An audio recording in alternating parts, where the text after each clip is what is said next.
રાજકોટના university road પર આવેલા એસએનકે સ્કૂલની ધોરણ 6 માં અભ્યાસ કરતી વિદ્યાર્થીનીની ધોરણ 11 માં ભણતા વિદ્યાર્થીઓ દ્વારા છેડતી કરાતા અને તેનો વિડીયો સોશિયલ મીડિયા પર વાયરલ થતા આ ઘટના શિક્ષણ જગતમાં ઘેરા રોષની લાગણી સાથે ઘેરા પ્રત્યાઘાતો પડ્યા છે। ત્યારે આ મામલે એનએસયુઆઈના કાર્યકર્તાઓ સ્કૂલ કેમ્પસ પર પહોંચ્યા હતા અને વિદ્યાર્થીનીને ન્યાયની માંગ સાથે હલ્લાબોલ કર્યો હતો।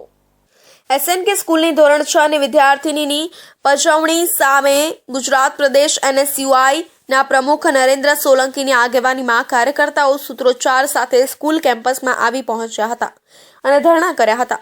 આ દરમિયાન વિદ્યાર્થીનીને ન્યાયની માંગ કરવામાં આવી હતી। આ સાથે જ પ્રદેશ પ્રમુખે જણાવ્યું હતું કે નામાંકિત એસએનકે સ્કૂલમાં વારંવાર વિવાદો થતા રહે છે, ત્યારે હવે એક વિદ્યાર્થીનીના રેગિંગની ઘટના સામે આવી છે, જેમાં પોલીસ ફરિયાદ થવી જોઈએ, અન્યથા અમે પોલીસ કમિશનરનો ઘેરાવ કરતા પણ અચકાશું નહીં।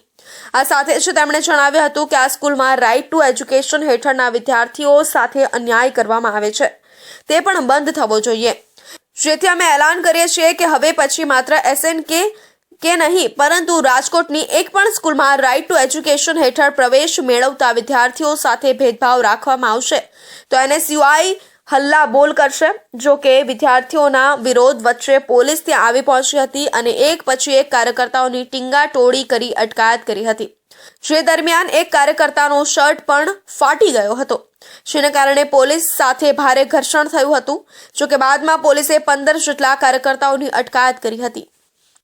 ખાસ કરીને છેલ્લા 3-4 દિવસથી રાજકોટમાં આવેલી ખ્યાતનામ એસએનકે સ્કૂલ દ્વારા એક ધોરણ 6 ની વિદ્યાર્થીની કે જે છેલ્લા 3 મહિનાથી તેના સિનિયર વિદ્યાર્થીનીઓ દ્વારા એને ઉપર રેગિંગ કરવામાં આવતું હતું, તેને હેરાન પરેશાન કરવામાં આવતી હતી, ત્યારે આ દીકરી અને તેના ફેમિલી દ્વારા મેનેજમેન્ટને વારંવાર રજૂઆત કરી હતી, પણ ક્યાંક મેનેજમેન્ટ પોતાની સ્કૂલની રેપ્યુટેશન બચાવવા માટે થઈ અને કોઈ પણ પ્રકારના પગલાં લેવામાં નહોતા આવ્યા। ત્યારે આ દીકરીએ કંટાળી અને સોશિયલ મીડિયા અને મીડિયાના માધ્યમથી પોતાની વેદના ઠાલવી હતી અને પોતાનું દુઃખ કીધું હતું।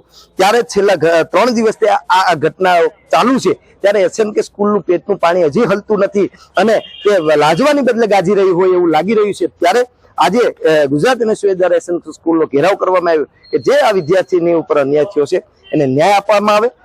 આ ઘટનાની વિગત એવા પ્રકારની છે કે યુનિવર્સિટી રોડ પર આવેલા એસએનકે સ્કૂલમાં અભ્યાસ કરતી ધોરણ 6 ની વિદ્યાર્થીની સ્કૂલ બસમાં પોતાના ઘરેથી શાળા પર આવતી હતી। તે દરમિયાન બસમાં છેલ્લા 2 માસથી ધોરણ 11ના કેટલાક વિદ્યાર્થીઓ પજવણી કરતા હતા।